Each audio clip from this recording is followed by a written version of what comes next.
All right, good morning, good evening, good night. Another episode of the Layer 1 podcast. We're bringing you the best interviews with founders from around the space, project managers, COOs, as we're about to hear from Joan here from Aragon Labs. Going to have a lot of good conversation here about DAOs. DAOs definitely have become more of the conversation or the topic of conversation in the past 6 months to a year. So really excited to talk DAOs with him. Joan, how are you doing today? Very great, thanks. Glad to be here. Awesome, man. Definitely excited. The markets are green today. I don't know if you check markets a lot, but we're going to have ourselves a good interview. And while the market is a little bit green. Yeah, honestly, I have not checked it, and I try not to check it, even though I cannot achieve that goal. I check Zapier, every I morning. see. But yeah, this is how it goes. One day it's green, the other day goes down 30%. So when you try to build for the long term, it's better not to look at the daily charts. Absolutely. Less stressful for sure. We're all heads down building. So we're going to talk Aragon. We're going to talk Vocdoni. Your goal is to bring decentralized autonomous organizations to billions by 2030, which is an ambitious goal. We're going to talk a lot of DAO kind of explanations as well. We're still in kind of the infancy with DAOs, and they need a ton of explanation. So really, we're going to get into that here in a second, but I really want to go into your origin story, man. As is usually the case, my interviewee is a little bit smarter than me. I think let me get the rundown here. Undergrad at Barcelona. You took classes at Wharton and Cambridge, masters in blockchain from Catalonia, and that is an amazing academic background. So if you can just break down your origin story of how you found yourself in crypto, and then we'll make our way to Vocdoni. So I would say that everyone who is in the space, like in such a new space, it's easy to be a senior in the space with a very, at a very young age, right? So I think that being from a science background helped. I actually got a degree on human biology, even though I didn't end up doing anything related to that.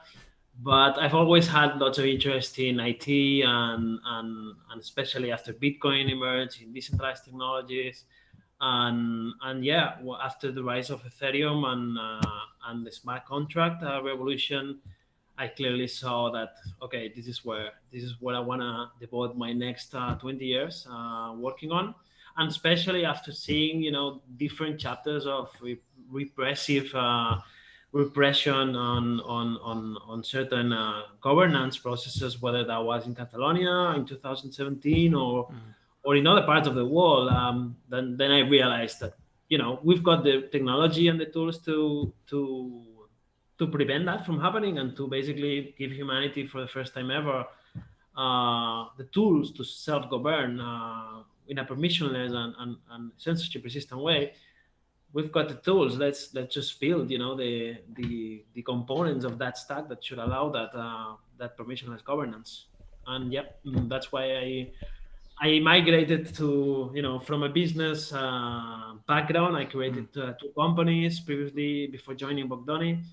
So yeah, at the time I joined, the project was highly focused on research and development, and I try to bring the application or the help transition that research and development into an actual product, and an actual company that could deliver a value proposition around that product. So that's why I joined Vocdoni, and after 3 years, and yeah, the rest is a story. We came with an agreement with Aragon, and yeah, I think that was a great choice. So yeah. Yeah, we're going to get into this merger between Vocdoni and Aragon project and how that led to Aragon Labs. But I want to lay the foundation with some DAO education. Like I said, even though Aragon's been getting after it in the DAO space for 4+ years, still in their infancy as it relates to kind of adoption. So the conversation I'm having with people aren't, what can we build with DAOs? It's what are DAOs and what the hell are you talking about? So if you can give me kind of the elevator pitch on DAOs and the tools and kind of the reason why DAOs are going to be important. I love that you gave the example in Spain there about kind of nation states and how we might move away from nation states with the usage of DAOs. So just give me that elevator pitch, man, and help people understand what DAOs are for those that are uninitiated. Yeah, definitely. So I always I really like history, and I think that it helps understanding the state in the disruption and the technological disruption that we're gonna live, and the social disruption that we're gonna live. I think that since humans settled and became from nomads to creating civilizations, the monopoly of public registries and who has what and who owns what to who, that has always been under few hands. Has been always centralized and permissioned, and that has created certain kind of restrictions in what humans can do without the intervention of a centralized entity. I think that now, for the first time in human history, humans can have the opportunity to pool funds, govern on those funds, and decide on what to do with those funds towards a common purpose in a way that is orders of magnitude more efficient than current legacy structure. So, for example, if I want to create a project now with someone who's in Canada and a friend from Uganda, it's very hard to do that. Okay, I need to incorporate an organization. I have some fixed costs to do that, and one-off costs. I need to do certain steps that add some friction towards me being able to achieve that common purpose with this group of friends, right? So what DAOs allow is basically a way to, join with people whom you share a common purpose, and in one click and at a very low cost. Now, cost has been an issue, but this will be solved in the next, upcoming months, maybe weeks. So I think that efficiency here is the key. So we are providing the same way Uniswap and Sushi Swap are going to, and all these DeFi industry is going to eat the hell out of traditional finance because of the higher increased efficiency. There's a huge efficiency gains. DAOs will do the same for traditional organizations, and maybe in the future they will start providing services that were a monopoly of nation states. So that creates an interesting future where that will depend how it goes. Some jurisdictions will try to regulate that. Others will adopt that due to the increased efficiency. So let's see, how that unfolds. But basically, DAOs will provide a better way for humanity to coordinate and achieve common goals. Yeah, you mentioned in the previous interview that this was the first time nation states ever had a competitor in that sense. Do you think it'll get to that point relatively quickly where DAOs will kind of circumvent a lot of the coordination between human beings, and they'll say, well, we got to do something about this? Is this something that's going to happen in the next couple of years, or is it going to take a relatively long time? I don't think it's going to happen in the next couple of years because I think the industry has been building for a certain target, of humans, from a certain economic position and race even, right? So I think there are challenges to be addressed before that can happen. I think that the game will be nation state and governments for sure will need to try to regulate so that they can, extract value or, help. You need to provide a framework, right, for human to provide some certainty. And there are really interesting initiatives in that direction. For example, I think Wisconsin or Wyoming, I think it Wyoming. was. Yeah, Wyoming was the first jurisdiction to actually make legal wrappers, right, for DAOs to incorporate. So there is, I think, there's a huge opportunity for jurisdictions to adopt the technology because of the increased efficiency. And when they do that, maybe they will be able to attract, lots of funds, lots of talent, the same way that Estonia has been attracting lots of digital nomads because of the increased efficiency program, the e-residency program. And I think Mm. that's gonna happen with the DAO space. And we don't need all the countries in the world to do that. Just a few to lead the way and to prove the benefits of this technology. Yeah, I love the way that they connect in Wyoming. I love the way that they connected DAOs to LLCs, and that Wyoming was one of the Yeah. first actual states to actually recognize LLCs. Is that a good representation of what DAOs might look like in the future? Is that the LLC? I think is a great maybe connection there, but I don't know how deep it goes. I think it depends on the tools that are built around DAOs. So, for example, if we build tools that allow DAOs to interact somehow with off-chain, with the off-chain world, I think that the more value can be created and transacted within the blockchain space, um, the better. And I think that for certain things, there will be certain types of DAOs who will definitely need Mm. this interaction with the off-chain world and traditional jurisdictions. I don't know, because they will because for their social mission they will need to interact with off-chain institutions and organizations.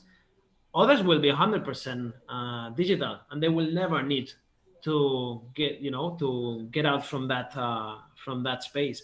So I think that depending on the objective of the DAO that is created, you will see different approaches regarding the interaction with the traditional world. Awesome. Okay, so the last question I really have before we jump into Vocdoni and how this merger happened with Aragon, really, what has been the biggest impediment for maybe the adoption of DAOs? I think we kind of look at things linearly in crypto, where we'd say it's like DeFi summer last year and then year of the NFT this year. What has been the biggest adoption barrier to DAOs having their moment in the sun, with people kind of all knowing about it and wanting to be involved? I would say definitely use cases. Like, for example, when Aragon started in 2016, um, there were really not use cases for, or not as much, as now, because the only use case was, raising funds through an ICO, and that was it. After DeFi and NFT, all of a sudden you've got treasuries to be managed, in a permissionless and decentralized way, and that's where DAO comes in. DAOs have come, the first big use case, right? Then you've got all of a sudden communities creating digital art, and digital assets, and selling those assets to other people, or people pulling funds to buy a certain NFT. And it's really amazing to see all these communities that start generating value, transacting that value, and governing on that value in a totally distributed, permissionless, and censorship resistant way. Mm. And that's fascinating. And I think more use cases will come in the next coming months and years. And for instance, when you've got better tools to interact with the off-chain world, better on-ramp services, better privacy enhancing technologies, while also include ensuring compliance. So that's there is a balance to be considered, that DAOs need to take compliance also into account, at least to reach the 99% Hmm. that we're not tackling yet, right? So there's lots of challenges to be addressed regarding communication. Also, like people, my grandmother, she's afraid of crypto. Like, she's like, oh, this is for scammers, right? This is so there's communication challenges also that need to be addressed. But when you start seeing DAOs that are, for example, substituting investment funds, or pension funds. People who are in the crypto industry who get paid in USDC, for example, maybe they will start pulling that money in a pension fund, Hmm. and they will get maybe their pensions in a few years from a DAO, Yeah. and not from the state, I love the which I love what you talked could about there. happen. I love what you talked about there with the treasury and the fact that the capital was allocated in maybe a more user friendly way. I don't know how user friendly DeFi is, but NFTs definitely. If you're raising funds through selling NFTs, it's definitely more interactive for a community to get involved that way. Yeah, and I think the next step is also using DAOs for you know um, granting participation rights on certain communities from real world. Like maybe you will see a DAO being created in a town close to Lagos, Nigeria, because that's the way they have to pull resources, right? And who can benefit from those resources? DAO members, Hmm. community members. So I think that when you mix DAO with secure governance and secure and free voting, like free, verifiable, universally verifiable, gasless voting, that is when you get really powerful use cases in you know in my opinion. So yeah, I think it's really exciting times ahead, and the more use cases that we can bring, and the more easy to use the technology is, and not only to use but to understand Hmm. for regular users, the better. Yeah, I definitely want to get into the tooling as far as DAOs are concerned. I mean, you're talking voting, you're talking treasury management. Vocdoni, the company that you were a part of that merged with Aragon Labs, you guys were really targeting voting in a transparent way, in a gasless way. So, kind of break down what the base tools of a DAO are. Essentially, like you need a voting system, you need a treasury management system. If you could break down a little bit more in depth on maybe somebody that is starting a community and wants to start a DAO, really would love that. And then let's make it into Vocdoni and Yeah, what you're doing now with Aragon Labs.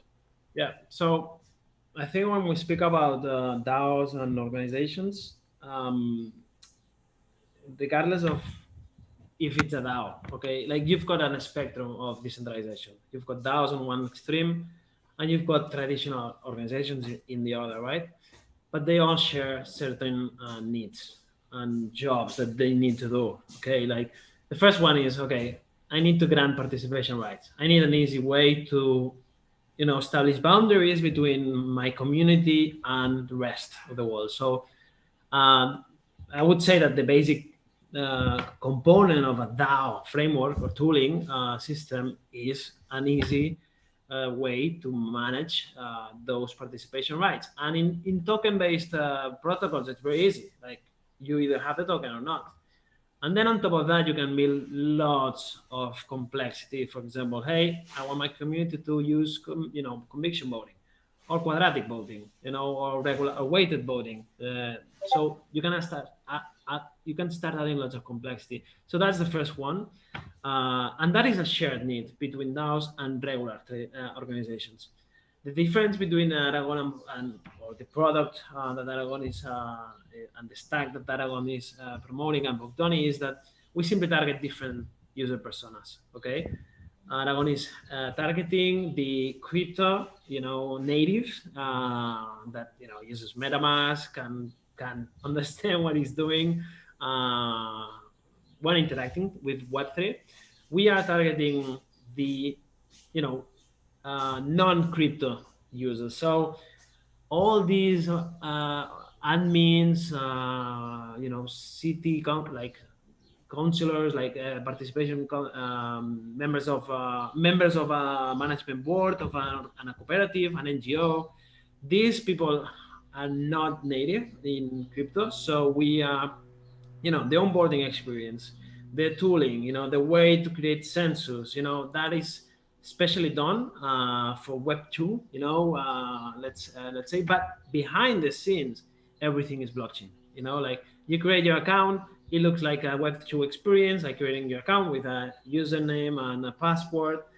But behind the scene, that is sovereign organization that one day in the future can be turned into a DAO, if if they want. Because one assumption that we tend to do is that token-based governance is the holy grail, and I think we're making a mistake. There is a wide range of governance frameworks, right? Like organizations have been using delegation for centuries, and that's for a reason. Because sometimes when you need to tackle very complex challenges, you need to have a certain degree of delegation, and we already see that with the multi-sig approach, and the DAO of Proof of DAOs. stake. Yep. Yeah, so there is. I think that we should not make assumptions on how organizations will exercise governance. We just need to provide the flexibility so that they can choose whether they want to be fully, decentralized and wild west, token-based governance, or more, delegation on certain members, which resembles a board of directors with executive power. So that's also a shared need. A second one is fund management. You need to govern on resources, so that's also a shared need. Communications is also a very important need. So secure and censorship resistant communication channels and protocols, that's also an important an important thing. And basically collecting funds from either fiat revenue streams or crypto revenue streams. I would say that these are the communications. Identity also, like how do you authenticate, right, the members of your community.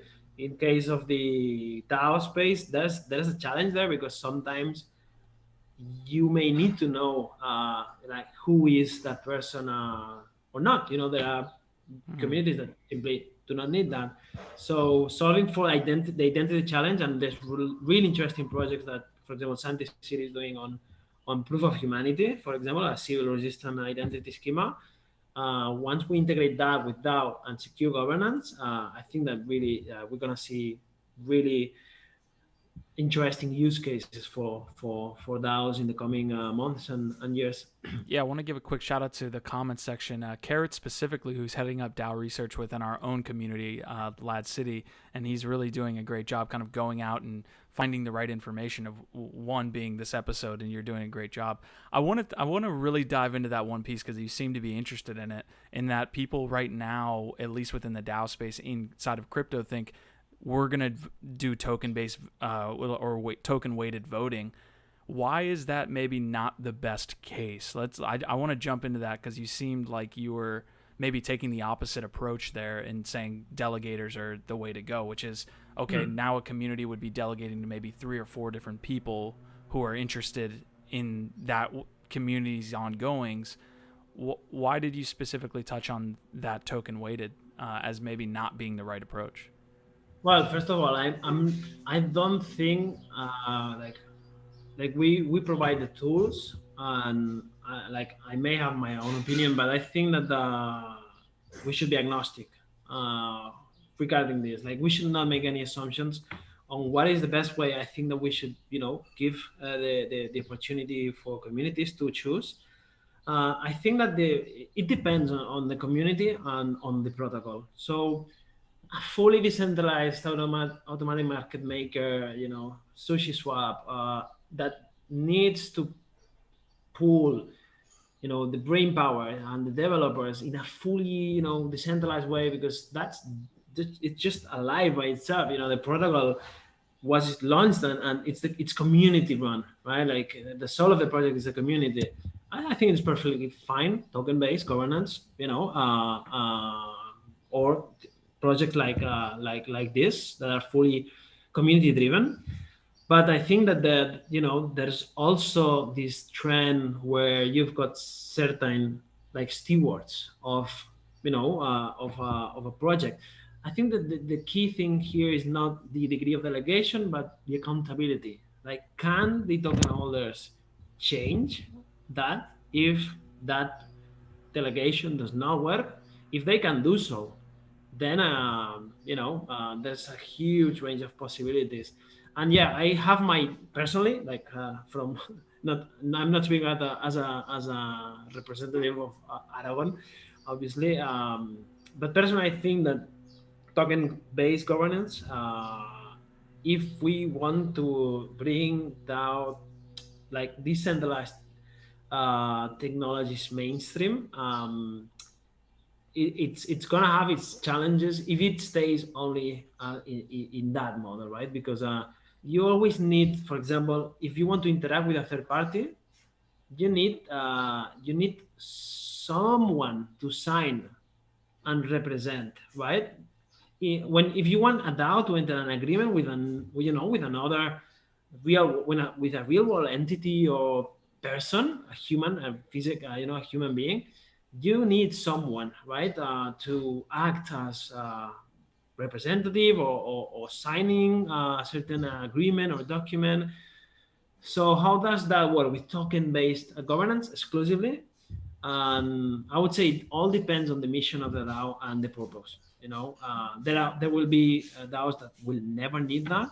There will be other type of organizations that may need that, and at a certain point migrate to different models. So they could start with token based, they grow in complexity, they start creating sub DAOs, for example, that have full ownership on certain funds or on certain topics, and that's where subjective agreements come.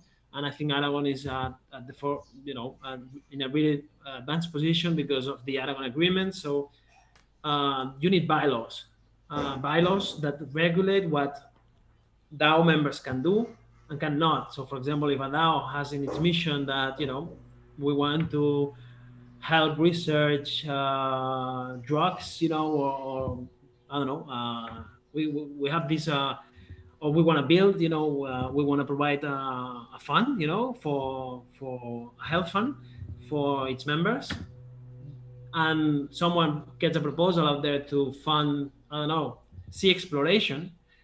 There should be, the possibility of this human subjectivity, and that may require human intervention. So I would say that we just need to provide the tools, and then let DAOs and organizations use them as they see fit. Some will work, some will not, but experimentation is key here. So yeah. That connection, no, that connection to the traditional world is such a cool point too, because a lot of DAOs have that privacy factor in mind. I mean, there's anonymous people running some of these DAOs, and how are you going to have an anonymous person interact with someone in the traditional space? That seems like a non-starter. So Joan, I have 1,000 questions to ask you about DAOs, but I want to keep the timeline going here. So take me through the merger between your company and Aragon and what Aragon Labs is now. So I want to hear from your perspective on, did Aragon approach you guys, or did you go to Aragon and say, hey, you need to have these tools or take this approach? How did that kind of happen inside your company? Yeah, so basically we at Vocdoni, we had always known Aragon. I mean, because of the cultural proximity, they're from Spain. They were like a very relevant project that was doing the third ICO, I think, third largest ICO at that time. So we already knew the project, and we had always thought that what we were doing was highly compatible with Aragon. And the way we got to speak was we realized that after summer last year, Snapshot appeared, and we realized that we had this solution that was being used by 200,000 members from civil society in Catalonia. We realized fuck, this can solve a big pain in the blockchain space, because all these DeFi protocols that are governing billions already, that do not have a system with enough guarantees. Voting, like the tally of the votes, the count of the votes is not deterministic. There are several centralization flaws, So we said, okay, let's build a tool so that the crypto community can use this voting blockchain, or this blockchain optimized for voting that we created. And then we released a post announcing what we call Vocdoni Bridge, which now has been turned into Aragon Voice. that kind of got the attention of Jorge and Luis, the co-founders of Aragon, and that led the first conversations. They joined our Discord server. They got to know the team, and basically I think they saw like a variable in a potential integration of both technologies, because DAOs and the crypto community was in need of a secure, gasless, universally verifiable voting system. Otherwise, you've got billions in value being governed by, systems that may Centralized. not Yeah. be complying with this decentralization premises that we suppose that all the blockchain, projects should have, right? So that led the initial conversations, and I think that for us, it was a great partner to help us with the vision of bringing decentralized voting and secure voting to the masses, and having the global reach that Aragon has, and the obvious synergies between our stack and the Aragon stack. It was a really we thought it was a really good opportunity to scale up our operations and reach that goal in 2030, power the sovereign governance of 1 billion people around the globe. Yeah, so the technicals around this merger, is it more of an acquisition? Did they use treasury funds? How did this kind of technically play out in real time? So I'm not allowed to disclose the details Yeah. of the operation, but the logic of the deal was, we are going to create this joint venture, which is Aragon Labs, and incorporated in Switzerland. And it's going to be, we at Vocdoni have always been like, every contributor is also a shareholder, and we have had this culture of inviting everyone who works to also participate in the upside of the project. So this joint venture was created, where Aragon Association is the majority stakeholder on Aragon Labs, and has a very important influence on the direction of the project. And basically they want to support that strategy of reaching traditional organizations, and while Aragon Association focuses on bootstrapping, the supply on the DAO space. So yeah, I think that the incentives around the project all gravitate around ANT. So obviously, that's the shared incentive that we all share in the community. So if we end up, in 5 years, securing the governance of, I don't know, hundreds of thousands of companies, cooperatives, NGOs, governments, and maybe even governments, and that derives in revenue from the fiat world, we will derive, a significant amount of that revenue into the protocol and adding value to the protocol. So we want to, like, we're not tackling only the 100 billion or the amount, the size of the crypto market right now. We're tackling the 99 that is not crypto yet, and we want to achieve, like, we think that we can derive value from the off-chain world and bring it to the Aragon protocol. Yeah, I mean, that's the right flow, right? You take a non-crypto user, you introduce them to stuff, and maybe they then become a crypto user. Yeah. I know you're trying to obfuscate all of that away from them. I'm sure we'll get into this, kind of how it looks from your end. It's always a winding road to get to today, but it seems like we made it to Vocdoni and the work that you guys are doing with Aragon Labs here. So what's the roadmap look like? What is the kind of processes day to day, and where you guys are headed in the near future with what you're doing? I understand you refer to Vocdoni, right? Yeah. No? Yeah. So first, the short-term approach has been to launch a minimal viable product that organization admins and all kind of users can use for free to organize simple votings. We don't have yet implemented quadratic voting or conviction voting or other types of votings.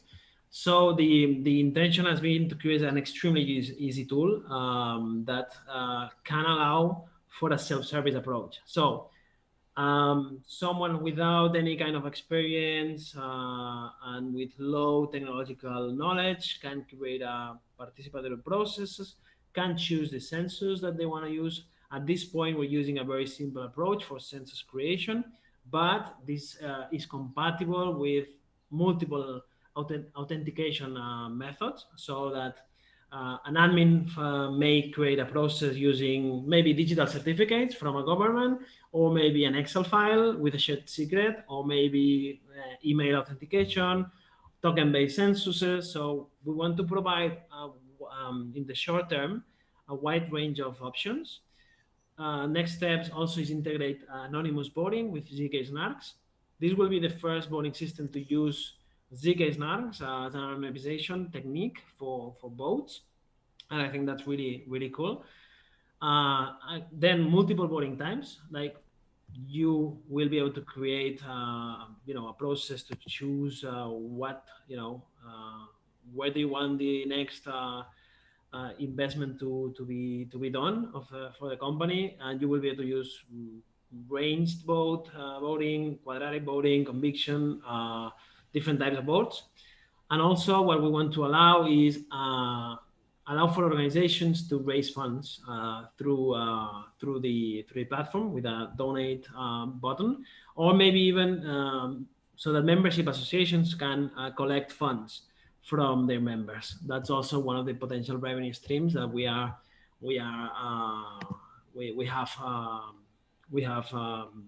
ahead.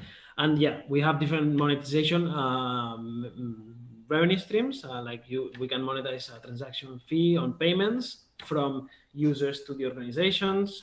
We are going to offer a software as a service approach, so that the basic strategy is offer a really powerful voting product that can be used without our human intervention, like our intervention. Because if we want to scale to 1 billion, we need to make we need to do e-voting product that can be cover like 80, 90, 95% of governance needs of traditional organizations. And if we can do that, then we can monetize through other variables. So for example, branded spaces, right? We can have we have seen that organizations want their own space, so they may pay for that.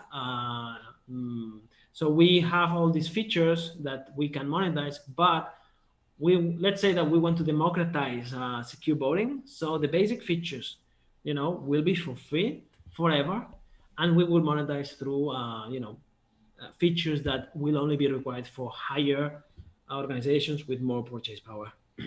Yeah, I love these examples that you're giving of like non-crypto organizations, because a lot of the research that I do and some of our community members are doing hyper focused on kind of the adoption within crypto. How can all of these like mini orgs within crypto get better and advance? But you guys are attacking the non-crypto side. I really want to know, from like a boots on the ground perspective, where are you guys like attacking geographically? Like who are these organizations that are using this product or potential MVP, so that we can kind of see the growth of DAOs outside of our environment?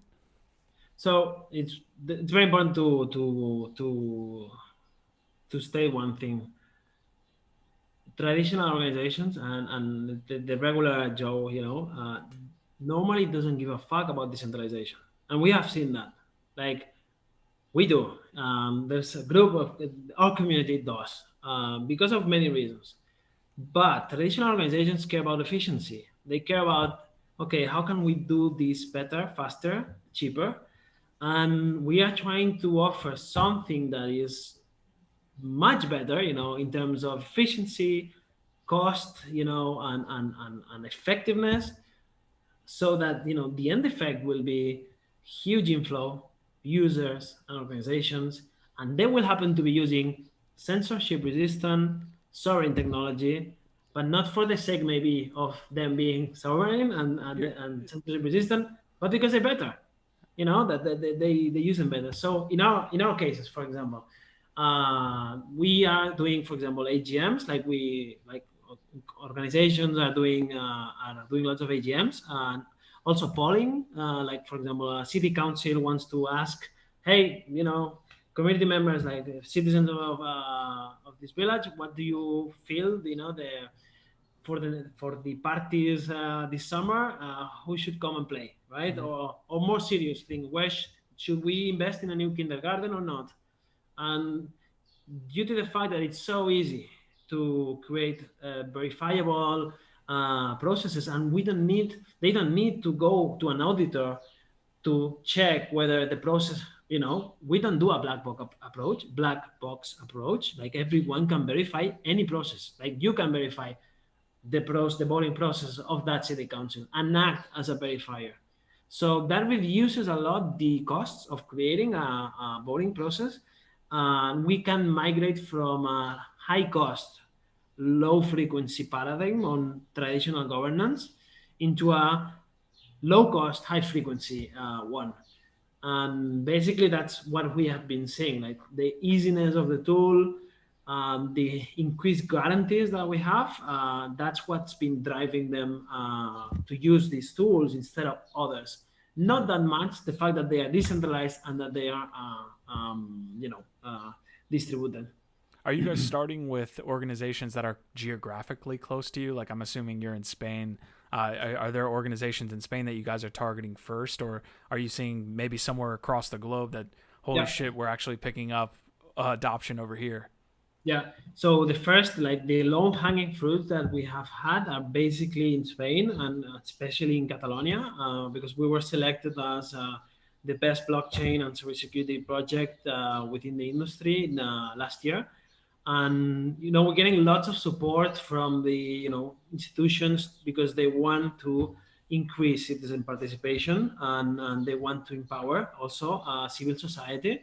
So we're getting lots of support there, and I think that Catalonia can be like the spearhead of adoption of these decentralized technologies. But we're getting we launched the MVP like last on May, and we're Hmm. getting people from all over the globe, and from different sectors like cooperatives, companies, city councils, even using the tool. And that's the beauty of it. We don't need to do the actual onboarding, because what we want is to try to do a tool that it's so easy to use, so that they can use them. We are Hmm. getting lots of feature requests like, hey, I would like to grant participation rights with, I don't know, with SMS or email, right? Or can you do donations, right? We would like to create after voting, a donate button, for example. Hmm. So yeah, we're getting, especially I would say, Europe and Western, the Western part, but also we're picking up on Asia, and I think that's great opportunity. Our website is our tool is open source. Everyone can contribute to the translation, to multiple languages. So it's even we I think that it's even in Esperanto, because Vocdoni does actually mean to give voice in Hmm. Esperanto. So yeah. Um, so our long hanging fruits have been in Catalonia, Europe, and then with this self-service approach, we have extended the scope globally. Yeah. Pardon my American ignorance, but you mentioned 2017 Catalonia, like a specific event that happened that maybe pushed people into wanting to start researching DAOs or launch different products.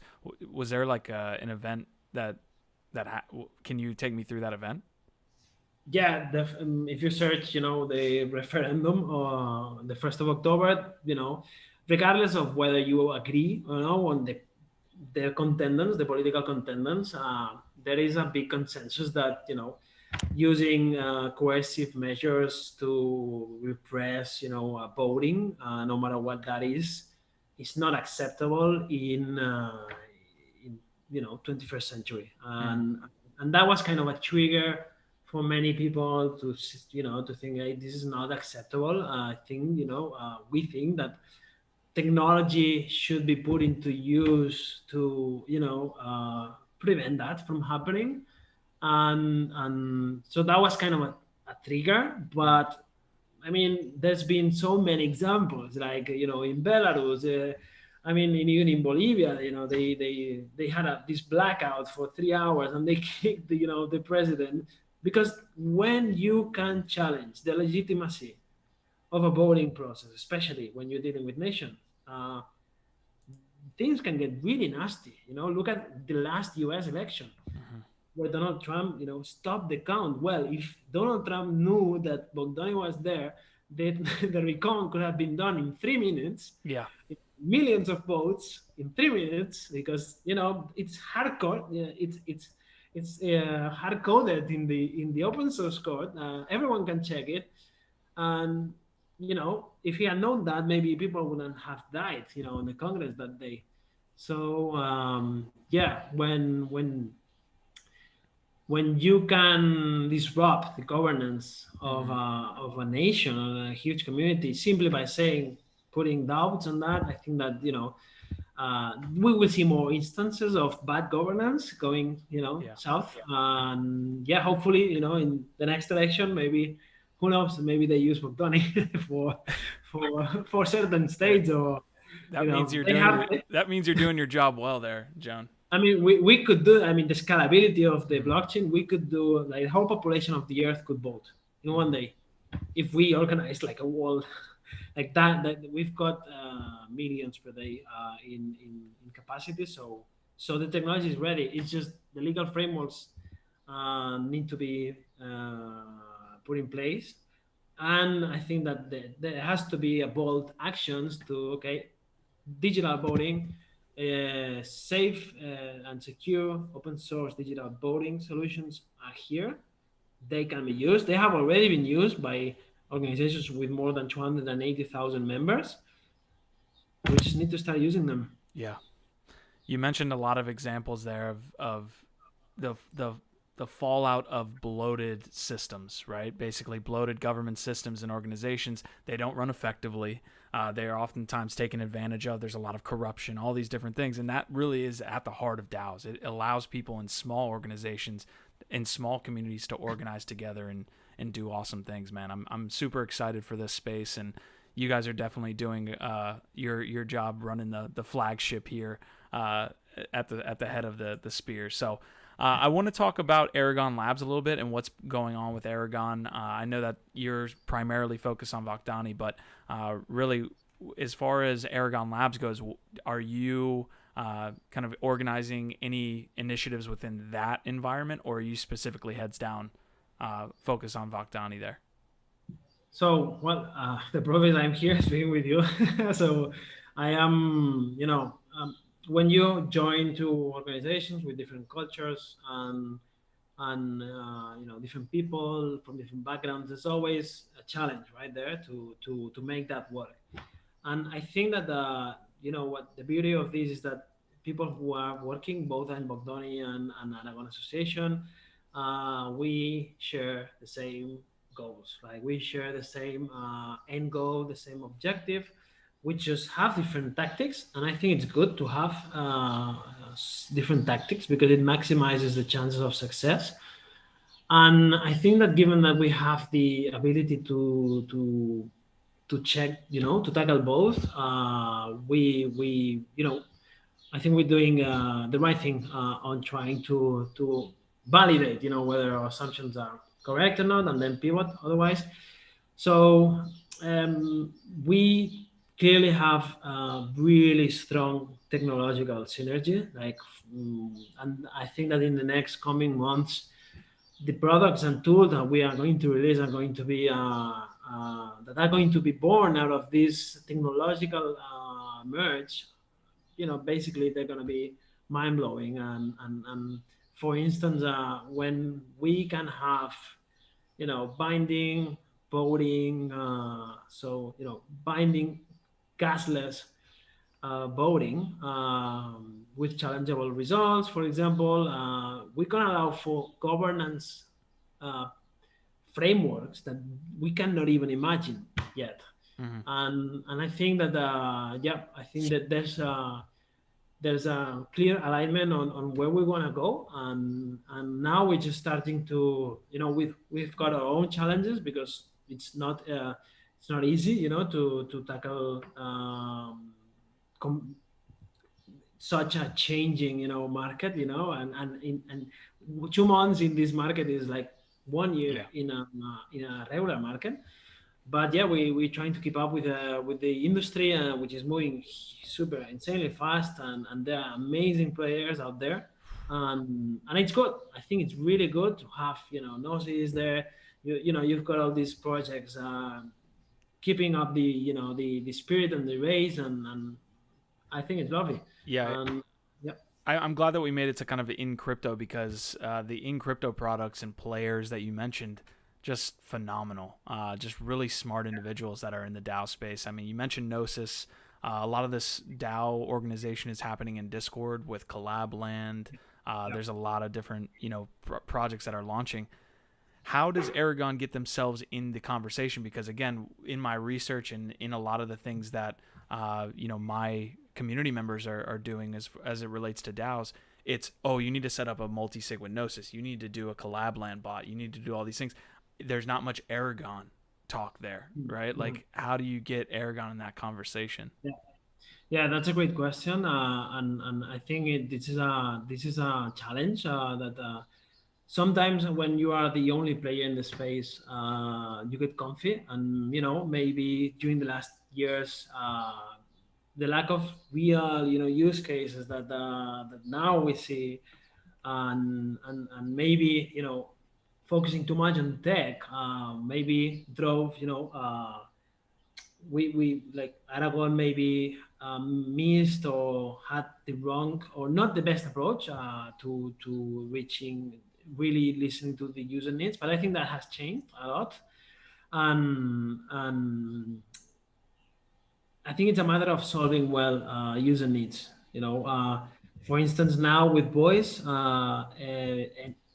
anybody can do token-based voting, and I don't think people have realized yet that there's an incredible tool that is much in terms of guarantees and voting guarantees, much better than Snapshot in terms of the usability and the guarantees of the system. But I don't think that it has reached yet the community. But once it does, I think we're gonna start seeing lots of projects using Aragon Voice for that. And also, I think that it was a product, like there are certain efforts that have been done and led by Aragon that are like so disruptive, right? That they may need more time for the value to actually be perceived by the community. I'm speaking about court, right, or the alternative dispute resolution system. But I think that's solving. Now Aragon has solved, and it's on the way to soon with the next releases. Will solve the voting problem that has been such a pain with the rise of gas costs, and also with anonymous, really like truly anonymous voting, gasless anonymous voting. I think that's a really nice feature, a nice solution for protocol, because sometimes you may need to protect what someone voted while being sure that the vote is correct.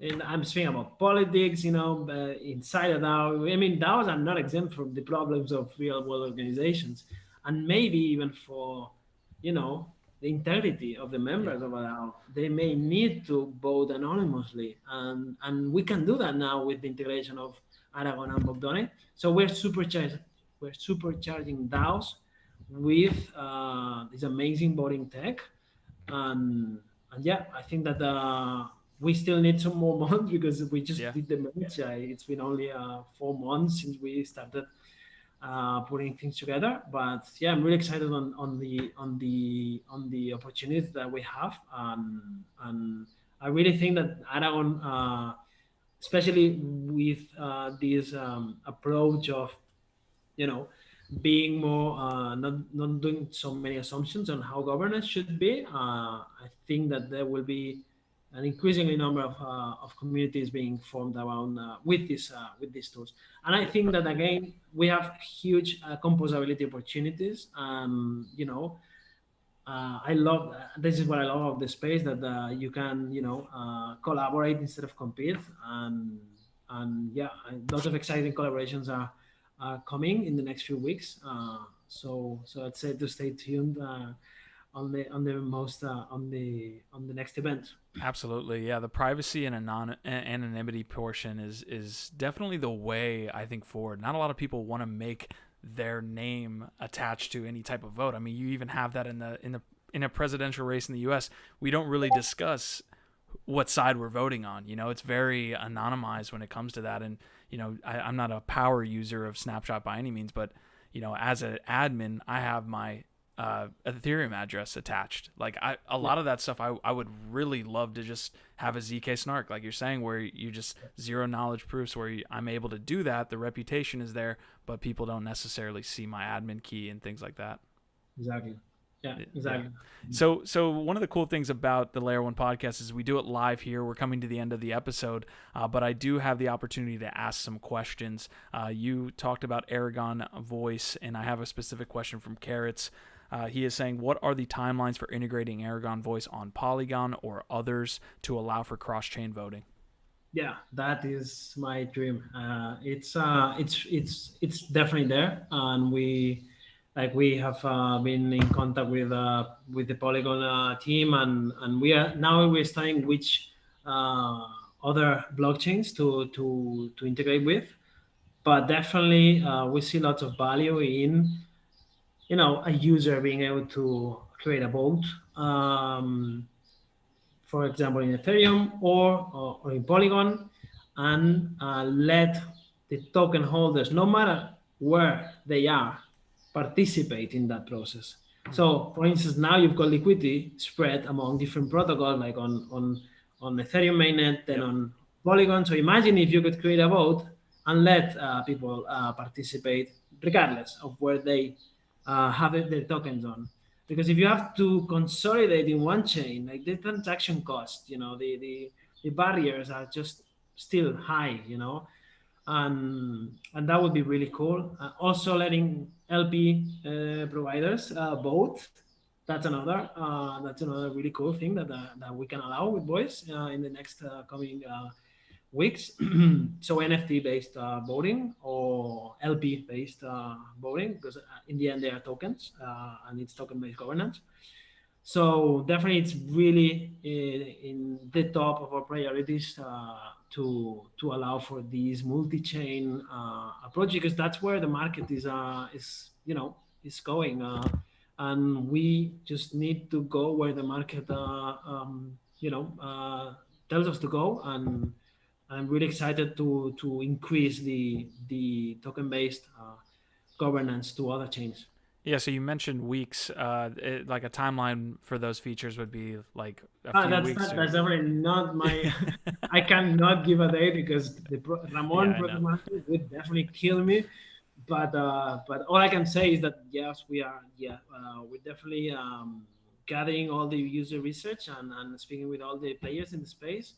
And yeah, we hopefully will be able to release solutions for those needs soon. Awesome. Okay, Joan, this was a great conversation. I'm going to ask a couple personal questions. One would be, what are some of your favorite DAOs that you've seen, either when working at your company or just in the crypto space in general? What are some of your favorite DAOs to kind of keep track of, or favorite use cases for DAOs? Yeah. So I am probably what could be called a DeFi legend, and since love it. Since the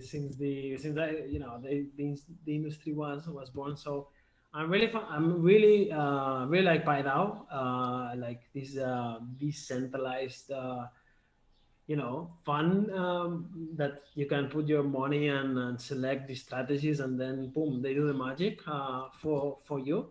And I really think it's a great use case. And also I love the decentralized sorry, and the NFTX, all the DAOs that are being created around NFTs. Just I think it's amazing. For example, that community says, "Hey, we like so much these artists that we're gonna pull funds and we're gonna build a DAO to buy to buy the NFT." I think Hmm. that's really cool. I think there's another one that I really like. It's called Beta DAO, and they do like research on like they want to allow for medical research, and they're doing it with a DAO. And because of my medical biology background, I just love the fact that there's a DAO doing that. It's like I would have never imagined a while ago. And yeah, I would say that those are my like the ones that I can come up that I can think of that have grabbed my attention. Mm. And obviously Badger, I love Badger, the project. I just love the way they interact with the community. So Same. so yeah, I am really fan of them. So huge kudos for the Badger team. Been trying to get them on the podcast for a minute, man. I need Badger DAO on the podcast 100%. I agree with your sentiment there. They do a great Yeah, job yeah, connecting. yeah, exactly. Yeah. Yeah. So the last question I have, and this is more personal, a lot of the work that we do on the Lad City network, we work with a lot of people around the globe. So super decentralized when it comes to that, or super remote, if you will. You took a couple classes I see there at Wharton on productivity. How do I get a remote team to be more productive? Um, What is he? What did you learn at Wharton? Tell me. well, I think that I think it's really important to have clear goals. Like you need to have huge alignment on goals, the right tools. Like sometimes without the tools it's really hard. And for example, we use Notion heavily. I would say that Notion is now the most heavily used product in our organization. Information systems, like you need metrics, you need to have visibility on what's going on how is the business going, how is the because otherwise it's impossible to test whether your assumptions are right or wrong. Mm. And good communication channels. We use Discord, and with clear guidelines on how to use them. Otherwise, it's a notification nightmare. And so clear guidelines on internal and external communications. And also, I would say focus. Like get the team focused on what's important. It's really hard to not to get distracted. Constant opportunities that make you re-evaluate your strategy, we should maybe integrate with this project because they're just so cool. Wait, okay. Does this answer a strategic need? Is it a tactical opportunity? Is it not? So yeah, I would say that those are my 5 cents. I'm no expert, and I am completely like so much margin for improvement, but continuous learning also helps a lot, and also being accepting criticism Mm. is also an important, from a leadership perspective. Knowing the unpleasant truths is also, I would say, a mandatory thing for continuous improvement experience. I know I put you on the spot with those questions, but I appreciate you answering them in that fashion, man. You did a great job. Last thing, any links or any way that the community members out there that are listening or people that are interested in DAOs, how they can get in contact with what you guys are doing at Aragon Labs, or how they can get involved, please drop them now. Yeah, so definitely, I would tell them to join the Discord server where all the conversations are happening. There's also discourse where community members can post their concerns, their ideas, proposals. We are also in the next few months, Aragon is going to launch the Aragon Network DAO. This is also a huge opportunity to get involved, and I think that there's going to be all these decentralization experiments going around the Aragon Network DAO. So yeah, ping us, and regarding Vocdoni, you can follow us on Twitter, and you can also go to the Vocdoni.app, which is the actual product that we've just built, we just launched, and we're going to improve over time. So yeah, we also have the Twitter on it's Vocdoni at Vocdoni Digital Voting. So yeah, we're happy to continue the conversation there and answer all the questions and people who want to know more and even contribute, because this is an open source project. So anybody in the world who feels compelled with the mission of building a universally verifiable anonymous voting system is more than welcome to join us and check out GitHub repositories, for instance, and yeah, contribute to the shared effort. I'm making sure to get all of those links there in the description for those of you listening on audio or after this episode is aired live. So, Joan, great conversation. Again, guys, we had Joan Arus here from Aragon Labs. He's the CEO over there and also works at Vocdoni as well and does a great job pushing the DAO space forward. So great convo, Joan. We hope to have you guys again on soon, and thank you so much. Yeah, thank you a lot for your time, and yeah, speak soon. Bye.